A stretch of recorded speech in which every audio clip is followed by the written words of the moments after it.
رادیو قطفه.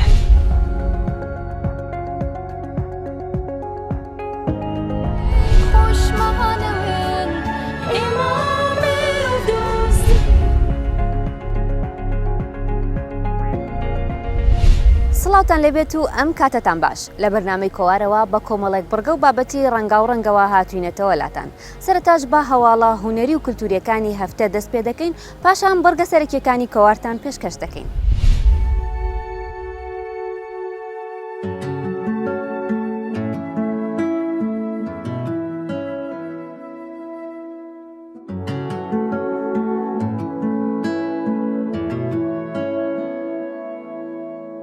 نامێکم پێیە لە گردوناوە بۆ ئێوە وشە جوانەکانی خوێنماوە.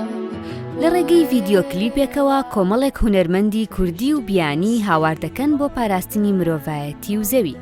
ئەم کارە هونەریە لە سەردەمی کەرەنتینە بەرهەم هاتووە و نزیکەی 40 ژەنیار و ڤۆکالیست لە وڵاتەکانی کوردستان، ئەڵمانیا، ئیتالیا، ئیسپانیا، بەریتانیا، بەرازیل، بۆلیڤیا، ئوتا، ئۆکراین، جۆرجیا ئەنجامیان داوە. میلۆدی کارەکە لەلایەن ئارێز باینچووپەوە کراوە و لاڤا واحید و ڕێژان هادی و بارین ئیدریس کاری ڤۆکاڵیەکەیان وتووە.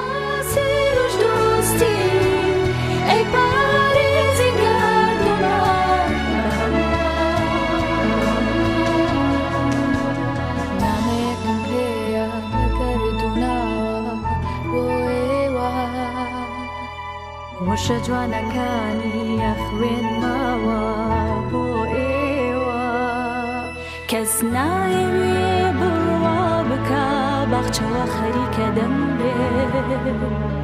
ئەوەی کە هونەرمەند دەرکی پێکات ڕەنگە خەڵکانێکی ئاسایی زۆر درک بە و لیانانە نەکەن، بە تایبەتی مەسەلەی مرۆڤایەتی کە لە ئێستا تووشی زۆر کارەسات بووە.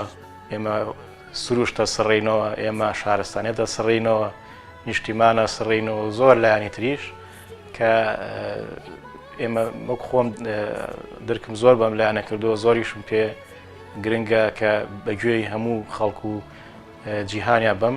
بۆیە بیرۆکەکەم گواستەوە تەنها لە ناو هەرێما نەبێت، بەڵکو بتوانین لەگەڵ دەرەوەی هەرێمیشا بەشدار بکەین. توانیمان 40 ژەنیار ینی لەگەڵ 3 گۆرانی بێش کۆکەمەوە لەم بەرهەمەیە.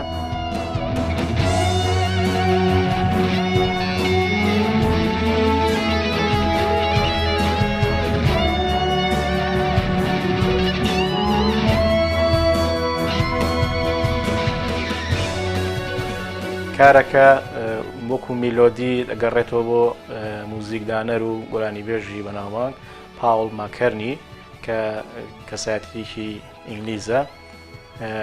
هەمان میلۆدی ئەو بەکار هاتوۆتەوە هەر بۆ پاراستنی سروشتە، بەڵام من ئاوازەکەی جارێکی تر داڕشتم بۆ کردەوە و بە شێوەی ئۆرکێسترا و هۆنراوەکەشی لەگەڵ ئەم سەردەمەیە گونجانمان کە هاوڕێم کاگاسۆ نووسی هەروەها خۆشی تەرجمەی کرد، با بڵێن ترانسلیتی کرد بۆ سەر زمانی ئینگلیزی و لە بەرهەمەکە بەکارمان هێناوە.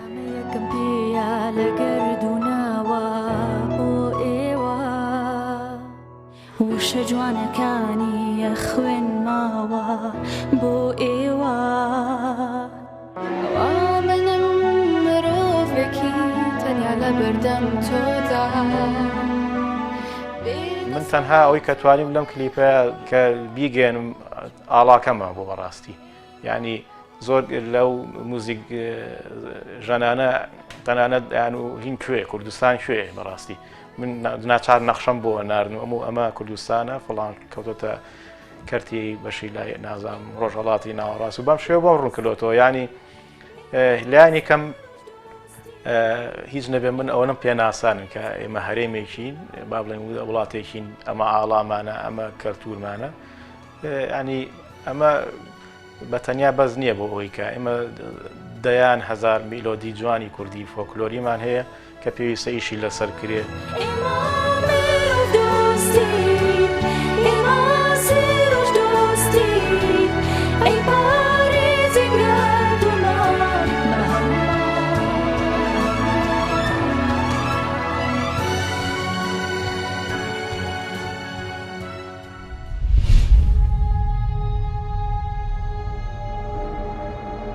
used to have nothing.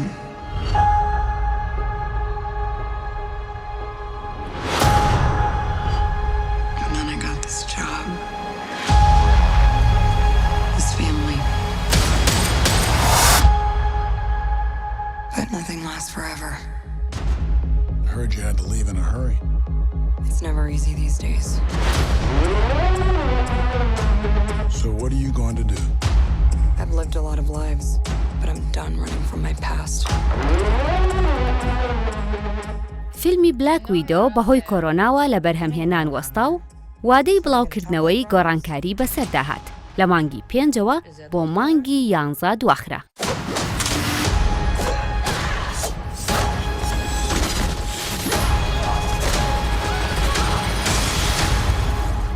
It's good to see you too, sis.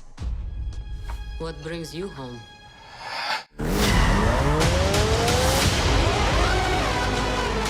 We have unfinished business. We have to go back to where it all started. Lucky us. One thing's for sure. ئەم فیلمە لە ساڵی 2004ەوە بیرۆکەکەی داڕێژراوە و لە 2006ەوە کاری لەسەر دەکرێت. چیرۆکی فیلمەکە باس لە کچێکی ئازا دەکات کە لە کاراکتەری مارڤێلی کۆمیکەوە وەرگیراوە.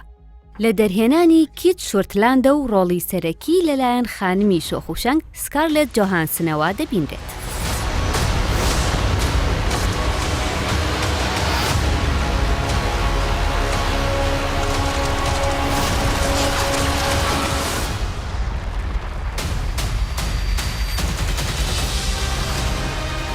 We have to go back to where it all started. So they never do that to anyone again. We're family. We fight with you. You won't win. I've always found it best not to look into the past. Okay, you got a plan, or shall I just stay duck and cover? My plan was to drive us away. زۆر جار مرۆڤ کاتێک لەناو خانەوادەیەکی هونەری پەروەردە دەکرێت کاریگەری دەکاتە سەر کەسایەتی کەسەکە و تەنانەت لەوانەیە هونەرمەندی باشیشی لێ دروست بێت. سەرشەڵشەوقی لە منداڵیەوە خولای ڕەنگەکان بوو لە سایی براکانی کردوێتەوە. ئەو لە ساڵی 1970 دەچێتە پەیمانگای هونەرە جوانەکان و دوای 4 ساڵ یەکەمین پێشانگای خۆی دەکاتەوە.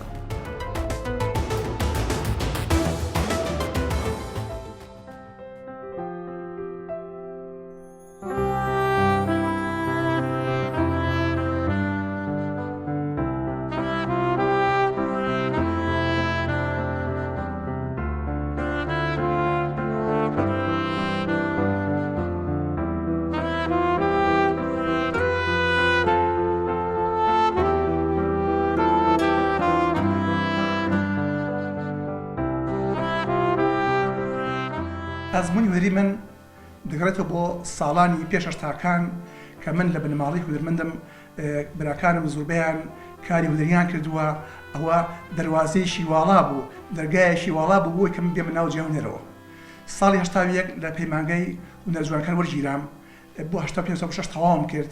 بەڕاستی ئەو ساڵە ئەو خوێندنە بۆ من زۆر گرنگ بوو کە پەیمانگەم تەواو کرد زیاتر توانیم برە و بە هونەرەکان بم. ساڵی 85 توانیم یەکەم پێشانگای هونەری بکەمەوە. لە ساڵی 81 تا 2020 زیاتر لە 150 پێشانگای هاوبەشی بەردار بووم. 8 پێشانگای تایبەتیم هەیە.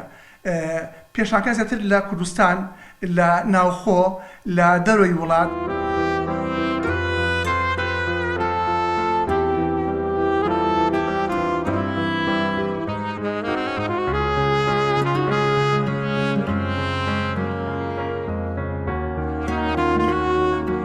جگە لەوەش کاری کاریکاتێریم کردووە لە ڕۆژنامە گوڤارەکان مۆتیفم کردووە پۆستەر بۆ زۆربەی کارە ڤیستیڤاڵیەکان شانۆ دیکۆری شانۆ ڤیستیڤاڵی گۆرانی ئەمانە هەمووی کارم کردووە کەواتە تا ئێستا لە هونەر ئەدانە بەڕاوم لەم ئاخرەشدا توانیم بەکاریۆسی پەروەردی هونەری بێنم واتە ئێستا من دوو بڕوانام هەیە دیبلۆم لە نیگارکێشانە هەروەها بەکاریۆس لە پەروەردەی هونەریدا ئێستاش وەکو کاری هونەری سەرپەرشتیاری پەروەردەی هونەرم.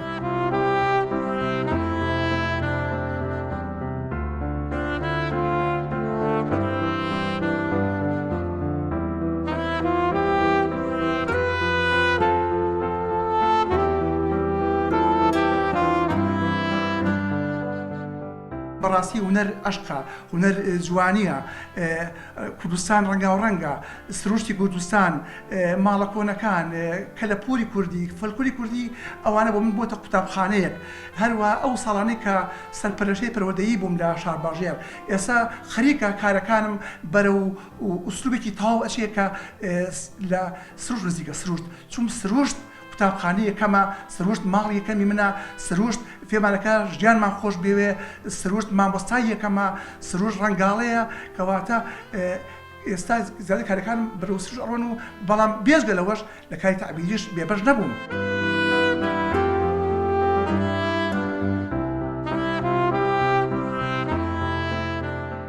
تەبەن من ئێستا 3 پڕۆژەی وەریم هەیە با ئینشەڵا دوای ئەم کۆرۆنایە تەواو بێت هەوڵ ئەم پێشانگایەکی ینی گەڕۆک زۆربەی شارۆکان هەر بۆ سەوایی نەبێت بۆ هەولێر بێ بۆ دووەم بێ بۆ قەزاونە بۆ ڕانیە بێ بۆ ئاکرێ بێ بۆ هەڵەبجە بێ پێم خۆش پێشانگ پێم بۆ بەڵام پێشانگەی من 3 بوار لە خۆی گرێ پێشانگایەکیان بەس کارە سروشتەکانە ئەو تابلۆیانەی کە تایبەتن بە سروشتی جوانی کوردستان پێشانگەی دووەمم ماڵە کۆنەکان و دەرگا کۆنەکان و کۆڵانە کۆنەکان و زیاتر کەلەپوریە فۆلکلۆریە پێشانگای کەشم تایبەتە بەکار تەعبیرەکان و مۆتیڤەکان بەڕاستی مۆتیڤ خەڵک کەم بایەخی پێیان ئێمە من زیاتر زۆر لە شاعیرە کوردەکان ڕسمۆکردن لەگەڵ شعرە ئەمە زیاتر بابەتی شعریە واتە مۆتیڤەتە هاندەر وشەیەکی ئینگلیزیە واتە بەهێڵ وشەکان جوانتر ئەبن ڕفسای شێوەی یەکتی ئەگۆڕن من ئەمەوێت بۆ بابەتە مۆتیڤە زیاتر بە خەڵکی بناسیێنم.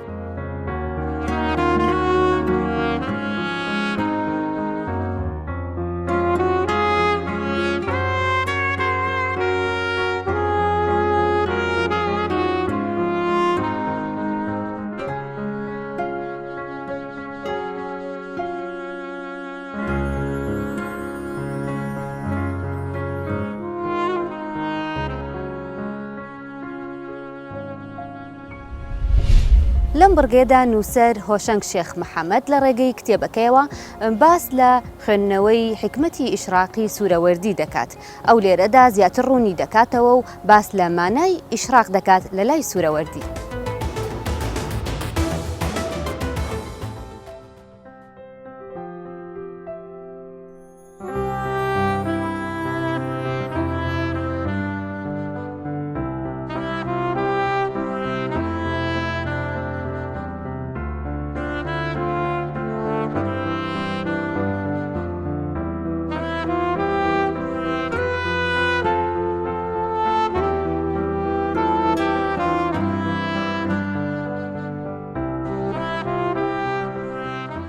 لەبارەی نووسینەکانی من لەبارەی ڕەخنا شعر و ڕۆمان نووسینم هەیە پێشتر ئەوانە نووسی بەڵام ئەتوانم بڵێم دوای ساڵی 2016 گۆڕانێکی نەوعی لە خوێندنەوە و لە نووسینەکانیشم ڕوویدا زیاتر بەرە و هەم فەلسەفە هەم سۆفی گەریچوو ئەتوانم بڵێم قۆناغەکانی نووسینی من ئەبێ بە دوو قۆناغ یعنی ئەوانەی پێشووتر و ئەوانەی کە لەگەڵ بە تایبەتی فەیلسوف و سۆفی کورد سوورەوەردی دەست پێ دەکات.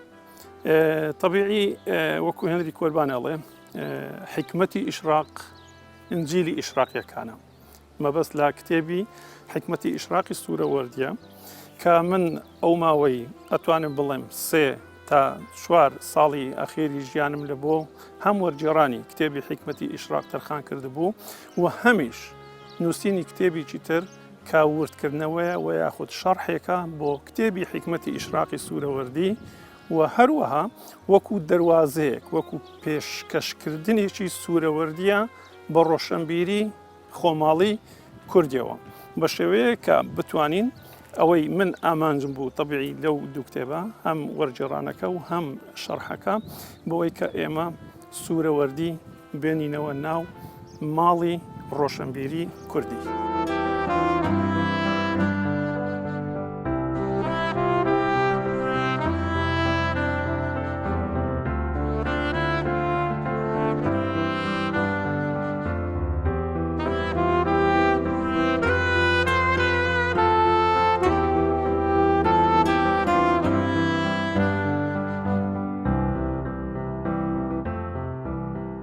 ئەتوانم بڵم پەیامی سەرەکی من ئەوەیە ئێمە کەوا لەناو دۆخێکی ویاخود واقعێکی سیستەمێکی زۆر مادیانە ئەژین پێویستمان بەوەیە کەوا لایەک لە جۆرێک لە نووسین یاخود لە فەلسەفا یا لە تەسەوف بکەینەوە کە بتوانێتن جارێکی دیکە ئێمە وەکو بوونەوەرێک لەناو ئەو جیهانەدا بە مرۆڤبوونی خۆمان ئاشنامان بکاتەوە ئەوە یەکێ لە ئامانجەکانم بوو. دومینیشیان بەوەی کەوا سوور ئەوەردی وەکو کەسیەتیەکی بلیمەت کەسیەتیەکی ناوازە خاوەن عەقڵێکی پڕشنگدار نایاب کە کوردە بەڵام سەقافەی کوردی نایناسێ بتوانین ئێمە جارێکی دیکە ئەو شخصیەتە جوانە بێنینەوە ناو سەقافەی خۆمان ناو ڕۆشنبیری خۆمان و بتوانین بیکەین بە هەوێنی ئەوەی بگەینە ئەو خاڵەی کە ببێتە سەرەتایەک بۆ باسکردنی بیرکردنەوەی فەلسەفیانەی کورد و هەروەها بەشداریکردنی کورد لەو فەلسەفەیە کە پێی ئەگوترێ فەلسەفەی ئیسلامی و یاخود هەتا فەلسەفەی خۆرهەڵاتی.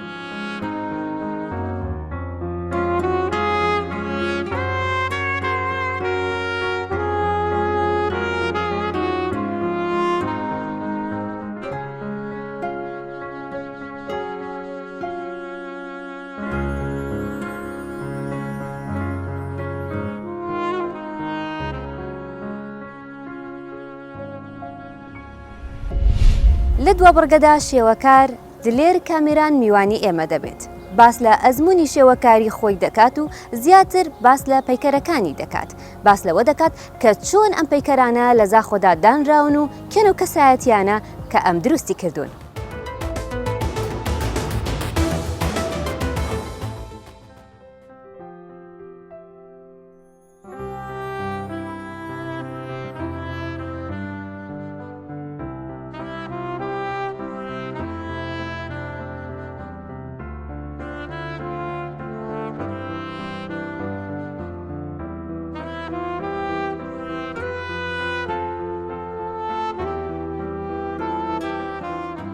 في مواد دو هيفيد بوريدا من وكو ماين المالي وكو كارنتين من بتر بيتا بيدان دا بو كاري خوي هنري و بشك جيبو خاندني وبشك جيبو عندك هزر ديتر يتهرد جريدا كاري هنري و بس زوربي آدم من مزاخد بو كاري هنري وكو خيچكشان و چيكنا هنده وينت كسانت سر آست جهان برنياس که هر یکی دیف خدا بسمک هیلای از حس کم وقت زنجیره که من هیا چند کسک ما نجم چه نگیریم گلک مچه کر نجیم دوی ماوید دوی اسمام المال من نیلسون ماندلا چکر و من مستر بین چکر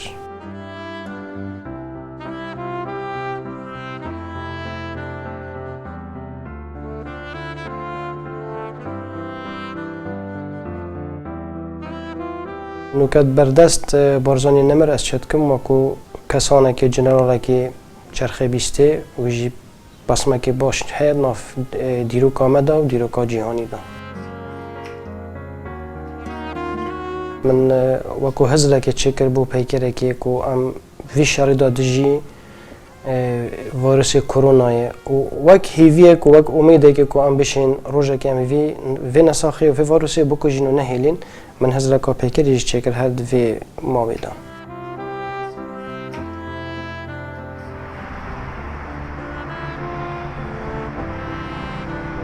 پتر کو اف کار من کری هاتی بلاف کرنه برنیاز کرنه کار برج سپیه او پتر خلکی سر آخوت و پتر اسپی هاد من ناس کرنه سر آسته دوره او برجت کفت سری زیر هنداوی باجی رزاخو هاتی تمام کرنه برنده های 7 متره رنگ سپیه شف دیتا رنگ کرنه اینارا و پرناهیه و وکو تشتکی مدرن و گلک جوان و بلکش دیر جیبت ادیتن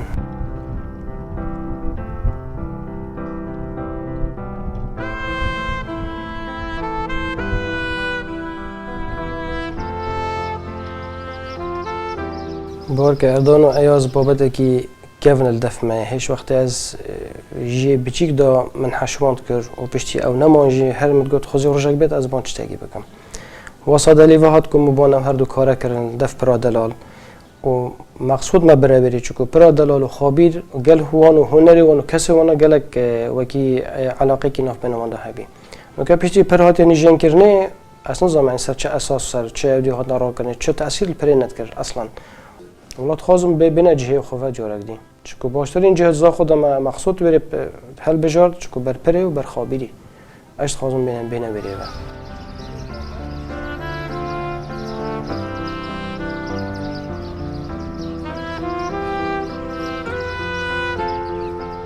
بومگلک هیویا که مزنا کم مثلا مجی وکی همی ملتا ما بونمونه جه شهیدی هبه جه جندی مجهول هبه موزه خانت مازن ما هبن اف حضرتانه هم هردم سر مدانه کو حکه هاتو چه بد از اجی بشم بشدار بمتدا آن اجی وکی بریکانه که وکی چشته که اف هیویا هردم سر مدانه و اثر وکی پرووا ساعت کم بلکه روزه بیت اف چشته بین اجی بجی کرده